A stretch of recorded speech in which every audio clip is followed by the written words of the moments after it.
video is sponsored by the Corpus Arcana Kickstarter.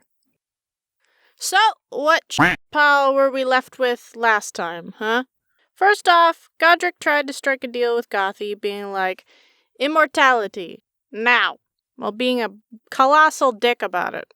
Meanwhile, Team Stealth learned Foreclaimers have been going missing, while there's also a mysterious big old pile of power crystals being hoarded away.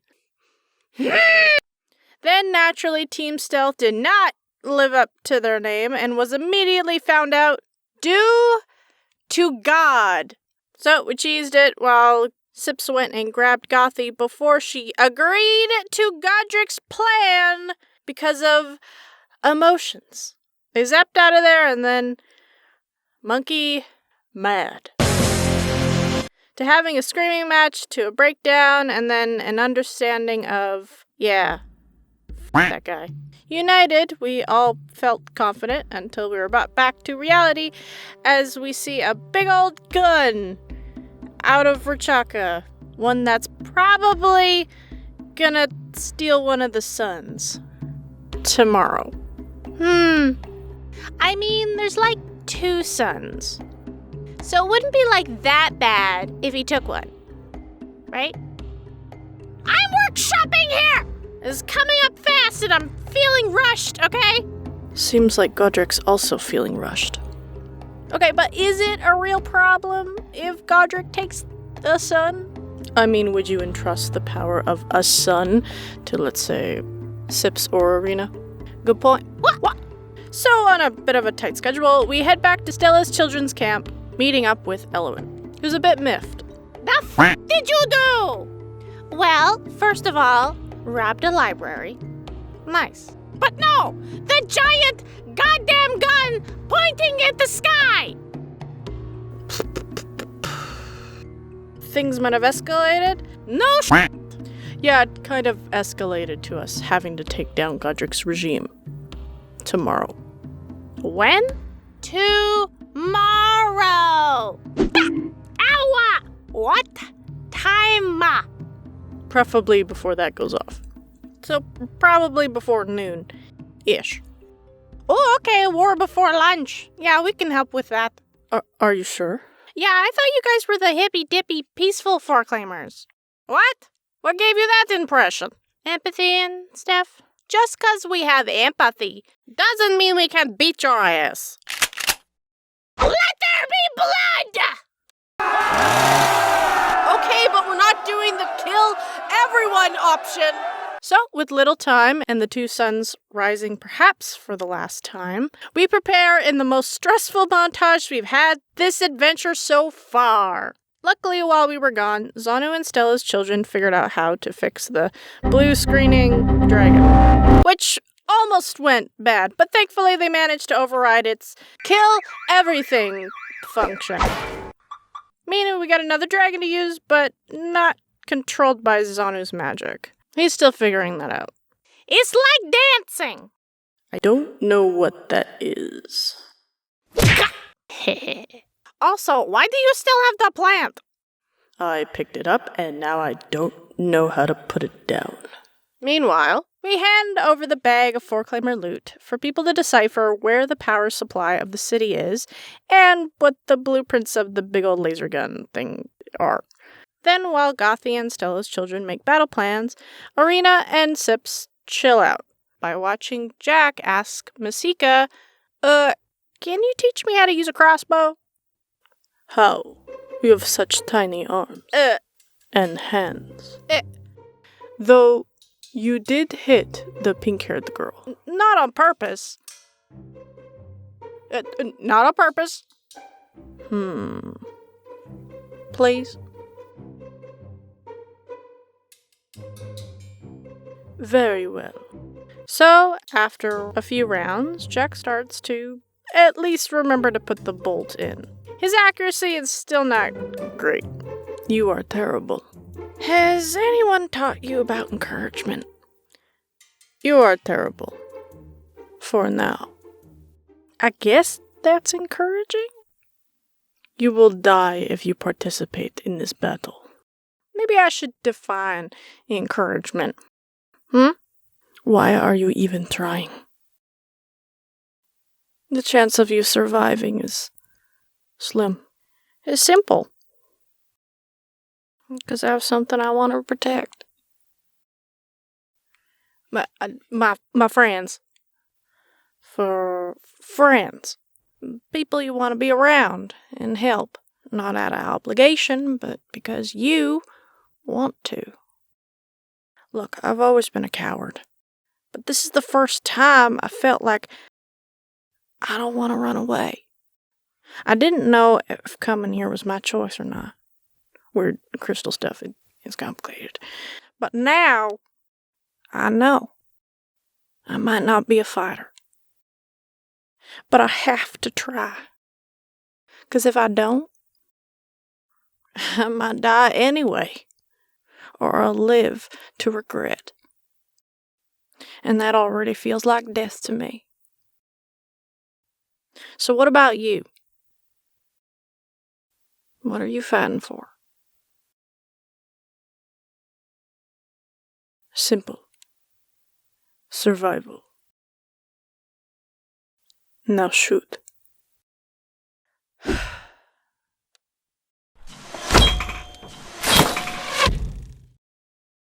Oh. Mother? You might die before the battle. Screw it, I am a coward. Bye-bye! Check! And then, finally, Sips meets up with Gothy to give her spear. Fixed and newly upgraded, thanks to Elowen with some new features, where now she can store a potion at the top while having 2 projectile spearheads. Neat. Wait, when did you have the time to get this all organized? Yeah, I should have animated some foreshadowing for that a couple episodes back, but I forgot. Yeah, try not to think about it too hard. Look, I heard I broke it. Gothy, Shh. No more talking. Oh, thank God. I'm so tired of talking about feelings. Me too. And I'm supposed to be the queen of empathy. Yeah. Gothica. Elowen needs you. Right. So, Gothy leaves. You made a deal with Gothy, right? Yes. Then stick to it. Or I'll make you regret it. Even in this tiny form. Understood. So with no more delays, everyone's got their shit, and no more emotional talks, the team meets up, ready to destroy a regime. And blow some shit up! So here's the plan. Team A is flying 2 freshly tuned up dragons, the OG one piloted by Irina, while the other with Gothy and Zanu. Team B, Jack and Masika, are going to go to the library to find the power source of the city to essentially destroy and bring Godric's empire into the Dark Ages. So, with the information we extracted from the random pile of crap we stole, we have no idea where the fuck it is. Yeah, we rolled really low on that. Which really is just Felix's NPC's problem. Fuck. Then we got Team C for cuties. That consists of Sips, Jawbone, and Sneeze. They'll be in the city to go stop the big old sun extraction laser gun thing. Probably with fire, and a lot of it. So at last, Team D will be Stella's children, sieging the surrounding area and trying to keep everything contained, while using Zanu's paperweight dinos to give the illusion of intimidation. Now, we know this is probably not gonna go well, but look, the overall idea is to spook Godric, while Team B and C make their move to destroy things internally before Godric can start up the sun gun. Speaking of which, with the sun almost reaching the peak of noon, we realize it's now or never. So, we head out. Circling above Rachaka, 2 massive shadows cover the city's buildings, streets, and people who look up with curiosity. Then they hear a voice. People of Rachaka, I am Gothica Diasol, and we are here not for violence. Well, you could have fooled me. But we're here for change. Though I know 2 dragons and an army at your doorstep is not the best message of peace. I probably should have thought about the speech a bit more. Thought about our deal. Did you? Suddenly a ringing echoes throughout the air as a voice takes over the mech dragon's radio and screens. Ooh, high def. Standing in the middle of the city, he holds a strange long pole that teems with energy while observing us. Yes, I have thought about our deal. As I've come to realize something. The only way the Four Claimers can truly progress is without you. It seems I was right. You do lack empathy, as you are prepared to doom your people once again. I'm here to save them. Delusional. Like your father. And you're a complete ass, like your grandfather. So what now? Do you really think ancient Four-Claimer tech can be a threat to my empire? Says the guy with a stick. Ooh, a sharp stick. Godric then forcibly stabs the ground. That lets out another sound that rings in the air, but this hits deeper. As the entire city streets start to shift and move, creating an opening, revealing a large hole that contains something metallic, with claws, a tail, and wings that emit powerful iridescent light. This is another mech dragon. Would you stop doing things? Observing, we see it smaller, sleeker, and seems newly built.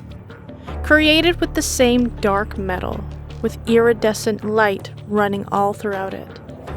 With a head that lacks any eyes, no sun or soul crystal, but instead, running all down its back, is hundreds, if not thousands, of iridescent power crystals, meaning all those people. A calculated cost for progression. What part of this is progression? I thought you didn't want war. Then why build a weapon for it? Because this is not for war. This is a weapon for complete and total annihilation. Godric taps his axe head onto the glowing surface, and from 0 to 600 kilometers, the dragon bursts forward, straight at Arena, narrowly dodging this bullet of metal and speed. Arena! Then we roll for initiative.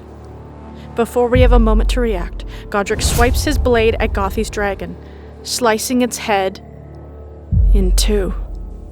Free falling.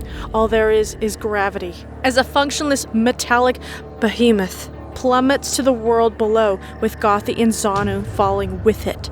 Panic. All there is panic. The ground is coming quick, as Gothi desperately goes to cast Stone Skin on Zanu, who resists by grabbing her hand and turns it back to her. Her skin turns to stone to protect her, and Zanu holds her tight, keeping her safe from the impact. A sound of metal and stone echoes as its shrapnel scatters onto the cold, flat surface just outside the canyon. The dust clears, revealing a non-stone Gothi and an injured, but alive, Zanu.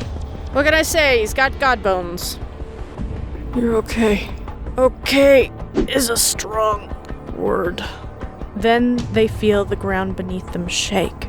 An ear-piercing sound booms across the canyon, turning their stomachs as they look up to see a large beam of light. Fires outwards from Rachaka, then making contact with one of the suns. The sky dims, the air shifts, and the extraction of the next sun has begun. You should feel honored. You're about to witness the birth of a new age.